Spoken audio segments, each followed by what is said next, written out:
Legal barrier है, वो confidential impediment यानी कि गोपनीय रुकावट है। इसके बारे में खुलकर तो नहीं बताया जा रहा, लेकिन जानकारों का मानना है कि शायद नीरव मोदी की जो असाइलम के लिए एप्लीकेशन है, यूके में असाइलम के लिए, उस पर जब तक फैसला नहीं हो जाता नीरव मोदी को भारत नहीं भेजा जाएगा।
यह है रिपब्लिक भारत का डिजिटल प्लेटफॉर्म और आपके साथ मैं हूं विवेक। एक बड़ी खबर पाकिस्तान के जुबान से निकलकर सामने आई है और इस बार पाकिस्तान की जुबान जो है वो टेढ़ी हो चली है, क्योंकि सेना के प्रवक्ता ने कुछ ऐसी ही बातें कह दी। उन्होंने कहा कि अगर पानी रोका तो हम सांसें रोक देंगे। तुम हमारा पानी बंद कर दोगे, हम तुम्हारा सांस बंद कर देंगे। पाकिस्तान से इससे पहले भी कुछ ऐसी ही आवाजें आई थी। बिलावल भुट्टो ने भी कुछ कहा था। बिलावल भुट्टो ने कहा था कि ये दरिया से या तो पानी बहेगा या खून बहेगा। भारत को कहना चाहूंगा कि सिंधु हमारा है और सिंधु हमारा रहेगा। या इस दरिया से हमारा पानी बहेगा या उनका खून बहेगा। हम जंग नहीं चाहते, मगर वो सिंधु पे हमला करे तो उनको मालूम है कि या इस सिंधु से पानी बहेगा या खून बहेगा। भारत की तरफ से प्रधानमंत्री पहले ही कह चुके हैं कि टेरर और टॉक यानी कि आतंक और बात एक साथ नहीं हो सकते।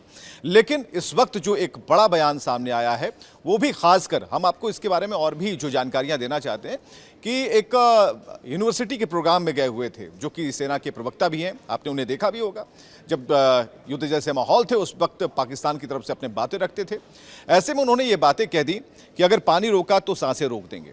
इनका नाम है प्रवक्ता लेफ्टिनेंट जनरल अहमद शरीफ चौधरी। लेकिन शरीफ चौधरी का शराफत भरा ये बयान नहीं है, बल्कि ये दिखाता है कि वो अपने बंदों को, अपने लोगों को, अपने छात्रों को, अपने युवाओं को, अपनी जनता को गुमराह कर रहे हैं और गलत संदेश दे रहे हैं कि अगर पानी रोका तो हम सांसें रोक देंगे। हालांकि सांसें कैसे रोकेंगे ये सवाल शायद अगर कोई पूछता तो इसका जवाब दे पाते और हो सकता था कि वो नहीं दे पाते। लेकिन सिंधु जल संधि समझौते के कुछ प्रावधानों को निलंबित किया गया। 23 तारीख थी, क्योंकि पहलगाम में हमला हुआ और 23 तारीख को तुरंत ही भारत ने यह एक्शन ले लिया। लेकिन इस एक्शन के बाद पाकिस्तान की चूल्हे हिल गई, एक के बाद एक बयान आने लगे। और बिलावल भुट्टो की चर्चा हम इसलिए कर रहे हैं कि बिलावल भुट्टो ने जब दरिया में पानी या खून की बात जब की थी तो वो मौका ढूंढ रहे थे ताकि वो अपनी राजनीति चमका सके। और इस बार सेना के पराक्रम को कैसे दिखाया जाए, क्योंकि पाकिस्तानी सेना परास्त हो चुकी है, लेकिन ऐसे में अपनी जनता को कैसे पराक्रम, झूठा पराक्रम दिखाया जाए, इसके लिए सेना के प्रवक्ता ने अपनी बातें कह दी। और जो बातें कही वो वर्ल्ड फोरम पर है, यानी कि अभी भी रस्सी जल गई लेकिन बल नहीं गया और अपने लोगों को गुमराह कर रही है। लेकिन ये जो भाषा है वो किसकी है? ये मुंबई हमलों के मास्टरमाइंड हाफिज सईद की भाषा है, जो सेना के प्रवक्ता कह रहे हैं। सुन, अगर तू पानी बंद करेगा इंशाअल्लाह हम तेरी सांस बंद करेंगे, इन दरियाओं में फिर खून बहेगा। ऐसे में उनकी जग हसाई भी हो रही है। लोग उनसे कई तरह के सवाल भी अब पूछ सकते हैं और पूछे जा रहे हैं कि आखिर आपने फिर से यह बयान क्यों दिया। अक्सर आपने उन्हें देखा होगा, बहुत ही गंभीर तो नहीं, लेकिन इतना ज़रूर है कि झूठी बातों को एक्सप्लोर करने के लिए, बताने के लिए, पूरी दुनिया के पटल पर रखने के लिए उनका नाम सामने आता है। क्योंकि एक तरफ वायुसेना बैठती है और एक तरफ उनके नेवी के कमांडर बैठते हैं, लेकिन सारे जवाब उन्हें देने पड़ते हैं जो रटे रटाए होते हैं। ऐसे में अगर पानी रोका तो सांसें रोक देंगे, ये बातें कहीं तो इसका कोई तथ्य नहीं है। इतना ज़रूर है कि पाकिस्तान